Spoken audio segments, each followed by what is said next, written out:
नमस्कार। Facebook page मातृभूमि खगड़िया में आपका स्वागत है। कहा जाता है जब समाज में बुराई उत्पन्न लेता है तो उन बुराई को दूर करने के लिए समाज के लोग इकट्ठा होते हैं और इकट्ठा होकर वो समाज की जो बुराई है उनको दूर करते हैं।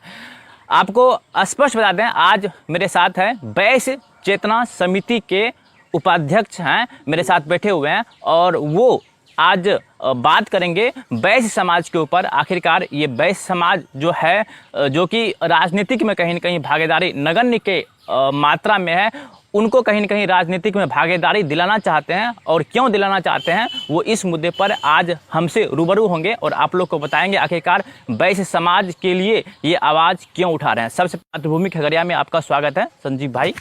चलिए, इसके लिए आपको बहुत बहुत धन्यवाद। और मैं इस मातृभूमि की तमाम जनता को स्वहृदय से नमस्कार करता हूं। और आपने जैसा कहा कि समाज में जब भी उत्पीड़न होती है, लोगों में पीड़ाएं होती है तो कुछ ना कुछ करवट लेती है। उसी तरह हमारी एक वैश्य चेतना समिति एक नई करवट ली है, नई आगाज़ बुलंद की है। हम लोगों का जो मिशन है कि पूरे बिहार में जितने भी वैश्य की तमाम उपजातियां हैं, लगभग हिंदुस्तान लेवल पे 56 उपजातियां हैं और उसमें से सभी उपजाति मिलकर एक वैश्य चेतना समिति का निर्माण किया है। और इसमें जो भी छोटे छोटे वैश्य टीम जुड़े हुए थे, सबको मिलाकर एक वैश्य महापंचायत बनाया गया है। मेरी यह टीम भी बिहार लेवल पे काम कर रही है। उसके बाद हम लोगों का मिशन ये है कि अभी जो बिहार में वैश्यों के साथ जो अन्याय हो रहा है, उसके ऊपर जो उत्पीड़न हो रही है, उसके साथ उसकी माता बहनों के साथ रेप बलात्कार हो रही है, इस तरह की कई घटनाएं हाल फिलहाल देखने को मिली है। लेकिन सरकार इसके ऊपर तनिक भी कानूनी कार्रवाई करने के लिए सक्षम नहीं है। जी, ऐसा आप बोल रहे हैं। ऐसा तो अगर देखा जाए, जैसे कि आपने कहा बलात्कार, आपने कहा हत्याएं, ये तो मतलब सभी जाति, अगर आप वैश्य की बात करेंगे तो अक्सर देखा जाए ये तो एक तरीके से दिनचर्या है। सब कहीं भी गांव में, शहर में, अगर देश की बात करेंगे, अगर राज्य की बात करेंगे तो कहीं भी ऐसा घटना और पीड़ित घटना आता है, होता है। तो इसको आप जाति से जोड़ के क्यों देख रहे हैं? जी, होता है, लेकिन जितने मायने में अभी वैश्यों के साथ अन्याय हो रहा है, आप रोज़ ब रोज़ नेशनल न्यूज़ को पढ़ें तो आज कहीं वैश्यों की दुकानें लूटी जाती है, कहीं वैश्यों की माता बहनों पर बलात्कार होता है। हाल फिलहाल की घटना आपको बेगूसराय का हम कन्वर्ट कर दें कि वहाँ जो है एक बेगूसराय के बीरपुर थाने में जो इसकी एक पोद्दार की मृत्यु हुई, नाम भूल रहे हैं, और उसके बाद जो है एक रूबी पोद्दार की मृत्यु हुई और हमारे सोशल एक्टिविस्ट संतोष शर्मा की मृत्यु हुई। और बेगूसराय के बीरपुर थाने में जो पोद्दार की मृत्यु हुई, घटना थाने परिसर में घटी है, लेकिन पुलिस प्रशासन और जो समाज के दबंग प्रवृत्ति के लोग हैं, उन्होंने इसको दबाने के लिए दलित और जो वैश्य परिवार को कुचलने की मंशा बनाए रखा है। यह बिल्कुल घोर निंदनीय है। वैश्य चेतना समिति इसकी घोर निंदा करती है। मैं ये पूछ रहा हूँ, ये जो वैश्य चेतना समिति की आप बात कर रहे हैं, संगठन की बात कर रहे हैं आप, तो ये संगठन जो तैयार हो रहा है समाज सेवा के लिए तैयार हो रहा है या नहीं तो राजनीतिक उद्देश्य से तैयार हो रहा है? क्या चीज़ से तैयार हो रहा है? आपको समाज सेवा करना है या नहीं तो कहीं ना कहीं राजनीतिक में आपको भागीदारी लेना है? क्या करना है आपको? जी बिल्कुल, यह वैश्य चेतना समिति संगठन समाज सेवा की बात करती रही है। शुरू से जब आप देखें तो वैश्य सहनशील और समाज सेवी रहा है। शिक्षा में भी इसका अग्रणी भूमिका रही है और इनका उद्देश्य है कि हम समाज में सेवा करें। समाज में सेवा तभी इनकी हो सकती है जब ये सत्ता में जाएंगे। जब तक सत्ता में वैश्यों की भागीदारी नहीं होगी तब तक वो समाज सेवा और राजनीतिक सेवा नहीं कर पाएंगे। अभी आप देखते होंगे कि हमारी वैश्य की आबादी 30% के लगभग है, उसके बावजूद भी इसको राजनीतिक सत्ता में कहीं भागीदारी नहीं दी जा रही है, चाहे कोई भी राजनीतिक दल क्यों न हो। आपको ये नहीं लगता है? आपको तो ये स्पष्ट है जिस तरीके से आप ये रास्ते पे जा रहे हैं, ये तो जातिवाद का कहीं न कहीं एक तरीके से बढ़ावा है। जातिवाद का एक तरीके से कहीं न कहीं एक तो राजनीतिकरण के लिए, कहीं न कहीं एक तरीके से वोट बैंक के लिए ये तैयार किया जा रहा है। आपको ऐसा नहीं लग रहा है अगर आप ऐसा कर रहे हैं, जो कि और भी पार्टी, जैसे कि आप और भी पार्टी जैसे कि राजनीतिक करता है, तो ठीक वो भी इसी तरीके से जाति के मामले को कहीं ना कहीं ऊपर करता है और ऊपर करके कहीं ना कहीं वो वोट बैंक को तैयार करता है। तो आपको नहीं लगता है कि आप अगर इस रास्ते पर जा रहे हैं, जैसे कि आपने कहा कि हम न्याय दिलाएंगे और न्याय दिलाने के लिए राजनीतिक में भागीदारी होना अनिवार्य है, आपको नहीं लगता है कि आपका जो टीम है, आपका जो वैश्य चेतना समिति है, उसी मकसद से, राजनीतिक मकसद से कहीं ना कहीं सत्ता के स्वार्थ के लिए ऐसा कुछ कर रहा है? ऐसा सवाल खड़ा हो रहा है। जिस तरीके से आप जैसे वैश्य की बात किया, वैश्य की बात कर रहे हैं आप, उसमें 56 जातियों को आपने जोड़ा, तो आपको नहीं लग रहा है कि आप ऐसा कर रहे हैं? जी, जहाँ तक आपने कहा कि जातिगत बात की बात, तो मैं बिल्कुल इस समाज में सभी जाति धर्म का सम्मान करता हूँ। मैं किसी जाति धर्म का विरोधी नहीं हूँ और हमारा वैश्य चेतना समिति किसी जाति धर्म का विरोधी नहीं रहा है। मैं तो अपने हक और अधिकार की बात करता हूँ हुजूर। ठीक है, आप अपने हक और अधिकार की बात करते हैं। अगर आप वैश्य को लेकर चले हैं, जैसे कि आपने कहा 30% वैश्य है, आपका एम्बिशन, आपका जो लक्ष्य है वैश्य को ही न्याय दिलाने का रहा है, जैसा कि आप बोल रहे हैं, तो अगर वैश्य को आप न्याय दिलाएंगे, अगर 30% वैश्य जो आप ये कह रहे हैं कि वो मतलब एक तरह से दबे कुचले हैं, अगर आप उसको न्याय दिलाने की बात आप करते हैं, तो क्या इससे देश का विकास होगा? देश में अगर देखी जाए तो 125 करोड़ जनता है, आप उसमें से 30% आप निकाल रहे हैं कि उसको वो कहीं ना कहीं दबा कुचला है, उसको कहीं ना कहीं हम न्याय दिलाएंगे, तो क्या इससे देश का विकास होगा? अगर सब पार्टी जाति पे कहीं कहीं आए, अपनी जाति को कहीं कहीं देखे, तो क्या इससे देश का विकास होने वाला है? जी नहीं, मैं सिर्फ अपनी जाति की बात नहीं करता हूँ। जब लोग जो सत्ता में चले जाते हैं तो वो सिर्फ अपने हित, अपनी जाति के हित नहीं करता है, वह राष्ट्र हित की बात करता है। जब तक हम सत्ता में नहीं जाएंगे तो हम राष्ट्र हित की बात कैसे कर सकते हैं? ऐसे भी हम लोगों का जो संगठन, हम लोग अभी जो भी जहाँ हैं, हम सिर्फ अपनी जाति की बात नहीं कर रहे हैं, राष्ट्र हित की बात हमेशा से करते आ रहे हैं। वर्तमान में जो अभी सरकार है, वर्तमान में अभी जो नरेंद्र मोदी की सरकार है, वो अक्सर 125 करोड़ जनता को अपने स्पीच में शामिल करते हैं और बोलते हैं 125 करोड़ जनता के लिए मैं सब कुछ कर रहा हूं, और वो खुद कहते हैं कि मैं चाय बेचाऊँ, मैं मतलब एक मध्यम वर्ग परिवार से स्ट्रगल करके, मैं गरीब परिवार से मैं आगे उठा हूं, और उनकी हक की बात के लिए वो एक तरीके से बहुत सारी योजना भी दिखाते हैं, समझाते हैं कि मैंने ये योजना दिया। तो क्या मतलब मौजूदा जो सरकार है, मौजूदा सरकार क्या वैश्य समाज के लिए कुछ नहीं किया है? जो मैं अभी जो आपने वर्तमान में कहा, माननीय प्रधानमंत्री जी द्वारा वैश्य समुदाय के लिए सचमुच कुछ नहीं किया गया। उन्होंने शुरू से कहता रहा है वैश्य मेरा वोट बैंक है, वो सिर्फ वैश्यों को अपना वोट बैंक समझ रखी है। अगर वो कुछ किया रहते तो आज वैश्य की जितनी आबादी है उस हिसाब से उसकी सत्ता में भागीदारी होती है। हम लोगों का ये कहना है कि जिसकी जितनी आबादी सत्ता में उसकी उतनी भागीदारी, हम लोगों का 30% आबादी है, उस हिसाब से माननीय प्रधानमंत्री मोदी जी हम लोगों को सत्ता में भागीदारी नहीं देने का काम किया है। इसके खिलाफ मैं अपनी जातिगत जनगणना कराकर मैं यह सरकार को दिखाना चाहता हूं कि मैं वैश्य इतने 30% की आबादी में है, मुझे भी सत्ता में भागीदारी चाहिए, अन्यथा वैश्य अपना समय रहते, हमारा 5 वर्ष का टारगेट है, 2025 के मिशन तक में हम लोग जो है अपनी एक पार्टी बनाएंगे और अपने बैनर तले चुनाव लड़ेंगे।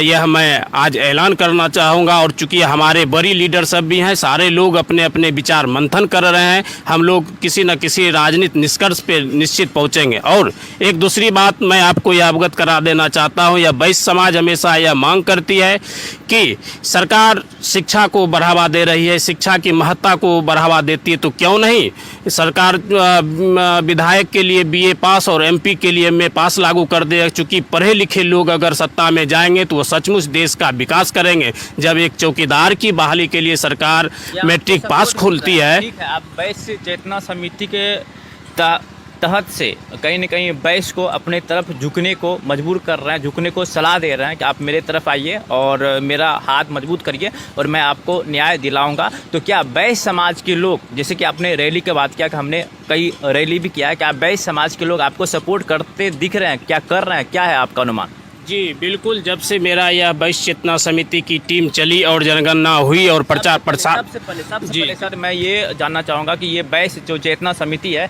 इसका गठन कब हुआ और क्यों हुआ, किस उद्देश्य से हुआ, ये भी जानना चाहूँगा। मतलब आखिरकार जब गठन हुआ तो गठन होने के जो कारण है वो कारण क्या है, और इनका आपका जो मेन जो एक तरीके से अध्यक्ष है, मेन अध्यक्ष क्या है, और उसके बारे में थोड़ा उनका कुछ सारांश जो है जीवनी है, आखिरकार उनको क्या दिक्कत हुआ, क्या उनको दिखाई पड़ा, जो कि वैश्य चेतना समिति का वो आगाज़ किए हैं, संगठन का वो आगाज़ किए हैं और उसमें आप भी जुड़े हुए हैं। जी मैं बता दूं, ये वैश्य चेतना समिति की स्थापना वर्ष 2018 में हुई है और उस समय से यह लगातार प्रयासरत रही है कि हम सभी बिहार के सभी जिलों में, सभी प्रखंडों में और पंचायतों में वैश्यों के साथ मिलें और हम वो कई ज़िले में इस तरह से काम चल भी रहा है। हमारे वैश्य चेतना समिति के अध्यक्ष माननीय श्री सुंदर साहू जी हैं और इसके सचिव हमारे श्री रविकांत जी हैं, रविकांत चौरसिया जी, जो पूर्व डीडीसी हैं, वो सेवानिवृत्त हो चुके हैं। चूँकि वो लगातार सोशल एक्टिविस्ट रहे हैं और उसके बाद हमारे इस वैश्य चेतना समिति के कोषाध्यक्ष माननीय श्री नंदकिशोर पोद्दार जी हैं, वो भी सेवानिवृत्त हैं।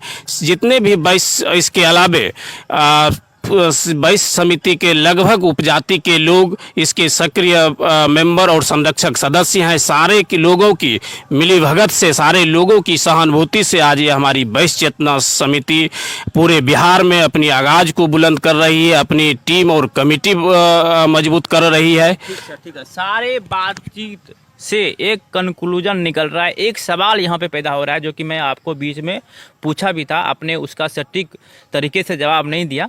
मैं फिर से पूछना चाहूँगा, क्या ये जो आप वैश्य चेतना समिति खड़ा करके एक तरीके से वैश्य का कहीं ना कहीं एक वोट बैंक को अपने तरफ रुझाने का काम करेंगे? जैसे कि आपने दावा ही कर दिया कि मैं 2025 में मैं पार्टी तैयार करूंगा और वो पार्टी चुनाव लड़ेगी, आपने दावा ही कर दिया। तो क्या ये दिखाई नहीं पड़ रहा है कि ये एक तरीके से कहा जाए, एक तरीके से जातिगत राजनीतिक आप कर रहे हैं? और सेकेंड चीज़ ये, क्या इससे अगर आप 30% की बात करेंगे, 30% लोगों को लुभा के, लोगों को एक तरीके से आशा दिला के आप उससे वोट लेके कहीं ना कहीं आप सत्ता तक काबिज हो जाएंगे, तो क्या इससे देश का विकास होगा? आप 30% को ही न विकास करेंगे, इससे क्या देश का विकास कभी होने वाला है? ये सवाल पैदा हो रहा है। जितना कि आपका जो सलांस है, आपसे जो बात किया, उससे सारा से यही एक सवाल खड़ा हो रहा है। जी, आपने जो कहा 30%, मैं 30% विकास की बात नहीं कहा हुजूर, मैं कहा 30% हमारी वैश्य की आबादी है। वैश्य की आबादी और विकास में बहुत फर्क है। नहीं, वैश्य की आबादी है, लेकिन आप चले हैं वैश्य के लिए ही बात करते हैं कि मतलब क्या है, वैश्य को दबाया गया है, वैश्य राजनीतिक में हिस्सेदारी नहीं कर रहा है और नहीं के बराबर है। तो आपने वैश्य का ही बात बोला पूरा कि जैसे कि आपने कुछ घटना का जिक्र किया कि वहाँ पे वैश्य के साथ ये अन्याय हुआ ऐसे, तो आपने मतलब एक तरीके से आप ये चल रहे हैं, पटल पे चल रहे हैं कि वैश्य को ही हम न्याय दिलाएंगे। और आप जो मतलब अगर कहीं कहीं सत्ता के काबिज, सत्ता के आप हकदार होते हैं, आप नज़दीक आते हैं, तो आप तो यहाँ पे जो है वैश्य से ही वोट लेके कहीं न कहीं जाएंगे। तो ये मतलब और भी जो वैश्य के अलावे और भी लोग हैं, तो उनका इस पे क्या होगा, रिएक्शन होगा? क्या इनसे मतलब देश का विकास होगा? देश को अगर विकास करना है तो कहीं न कहीं सबको एक साथ लेकर चलना पड़ता है, तब कहीं न कहीं देश का विकास होता है। जैसे कि आपका ये एक तरीके से देखा जाए, जो आपका रास्ता है, जो आपका पटल है, वो एक सवाल पैदा कर रहा है, क्या इससे देश का विकास होगा? जैसे कि जातिगत राजनीति की ये बात हुआ ना, जैसे कि आप ये बता रहे हैं। जी नहीं, बिल्कुल अगर जातिगत राजनीति की बात होती तो मैं क्या कहा कि मुझे किसी जाति धर्म बिरादरी से एलर्जी नहीं है, मैं तो अपनी हक की बात कर रहा हूं सर। एक मिनट, अगर ठीक है आपको किसी जाति धर्म से एलर्जी नहीं है, तो आप वैश्य की बात कर रहे हैं। आप ऐसा बात करते हैं कि मैं पूरे समाज में जो भी बुराई है उसको मैं दूर करने के लिए अग्रसर हूँ, ऐसा आप बात करते हैं, लेकिन आप वैश्य की ही बात कर रहे हैं। वैश्य की बात इसलिए कहा सर, चूँकि ये हमारी वैश्य को, जितने भी हमारे वैश्य के उपजाति हैं, उसको अभी तक राजनीतिक सत्ता में अगर गिना जाए तो बिल्कुल नगण्य रखा गया, उसमें उसकी भागीदारी नहीं दी गई है। कितने उपजाति मानते हैं सर? कितने उपजाति हैं? 56 उपजाति हैं। 56 जाति, यानी कि अगर मुख्यतः जैसे कि हम यहाँ पे जानते हैं, मुख्यतः और भी लोग जानता है, शायद जो इंडिया में मुख्यतः जो है कास्ट, जो कि जिसकी जनसंख्या बहुत ज़्यादा है, वो शायद 40 या 50 के बीच आएंगे ऐसा, लेकिन आप ये 56 बता रहे हैं, ये आंकड़ा आपको कहाँ से आया? जी 56 ये उपजाति, और हमारे जो है बिहार के बाहर और अन्य प्रदेशों को मिला के रखा गया है। जब यह वैश्य चेतना समिति राजनीति में भाग लेगी तो वह हमेशा कह रहा है कि मैं सेवा करता रहा हूँ, वैश्य शुरू से सेवा करता रहा, इसीलिए इस सेवक को सत्ता में भागीदारी दीजिए कि तमाम जाति बिरादरी धर्म के लोगों को हम सत्ता में रहकर उनकी सेवा करें। सेवक है सर, अभी पूरा वर्ल्ड महामारी से जूझ रहा है, कोरोना वायरस के महामारी से, आपका संगठन इसके लिए क्या कर रहा है? कुछ एग्जांपल क्या कर रहा है? आप क्या कर रहे हैं इसके लिए? आप कुछ किए हैं? पर्सनल मैं पूछ रहा हूँ और आपके संगठन के बारे में ही पूछ रहा हूँ। जी, मेरा संगठन इसके लिए कोरोना वायरस जैसे महामारी से बचने के लिए लगातार प्रयासरत रही है। पटना में जितने भी हमारे प्रदेश लीडर के लोग हैं वो हमेशा कॉन्फ्रेंस कर लोगों को कोरोना वायरस से बचाव की बात करते हैं कि हम लोग जो है घर में रहें, सुरक्षित रहें। इसके अलावे जो भी उनसे हो पाती है वह गरीबों के लिए और जो पीड़ित लोग हैं उसको वो मदद कर रहे हैं। कुछ लोग अभी ऐसे आते हैं कि जो 2 केले भी बांटते हैं और 10 लोग फोटो खिंचाते हैं। ये हम लोगों में नहीं रहा है। हम लोग सेवा करते हैं और भीतर अंदर दिल से आत्मा से सेवा करते हैं। फोटो खिंचाने की ठीक है सर, आप उपाध्यक्ष हैं, आप कहा जाए वैश्य चेतना समिति के, तो आपसे हम पूछ रहे हैं पर्सनल आपने क्या किया? आपके पास कुछ एग्जाम्पल होगा ना? आपने कुछ मतलब कोरोना वायरस में जो पीड़ित लोग हैं जिसको क्या है कभी मतलब खाना नहीं पूर रहा है, और भी मैं बहुत सारा वीडियो भी देख रहा हूँ, बहुत सारा सरकार भी हेल्प कर रही है। पर्सनल आपने क्या किया? पर्सनल दीजिए जी। इसके लिए मैंने जो है जहाँ पीड़ित लोग को देखा उसको अपने पैकेट से जहाँ तक हो पाया कुछ मदद भी किया। उसके बाद क्या जो कुछ खाद्यान्न सामग्री है, मॉक्स वगैरह है दिया। लेकिन मैंने कभी पेपर में इस तरह का बात छपने की नहीं कहा। मैं ये दिखावटी वाली बात नहीं करता हूँ जी। और इसके बाद अभी जो है कुछ लोग देखते हैं अगर लॉकडाउन का ये उल्लंघन करते हैं और उसके नियम को नहीं मानते हैं, तो इसके लिए मैंने कई बार सरकार को भी ये व्हाट्सएप और फेसबुक के जरिए उनको आगाह करते रहा और लोगों को जो है कोरोना बचाव की जानकारी देते रहा और इससे बचने की उनसे अपील करते रहा हम लोग। चलिए, ओके। मातृभूमि खगड़िया में ये थे वैश्य चेतना समिति के उपाध्यक्ष। आपने उनको सुना, अब आपको समझना है इसकी हकीकत है क्या, आपको समझना है। ठीक इसी तरीके से हम मातृभूमि खगड़िया में और सारे भी जितने भी नेता हैं, जितने भी प्रॉब्लम है, इसी तरीके से मैं आपको दिखाते रहूँगा। तब तक के लिए धन्यवाद। अगर आपको मेरा पेज अच्छा लग रहा है तो मेरे पेज को आप लाइक करें।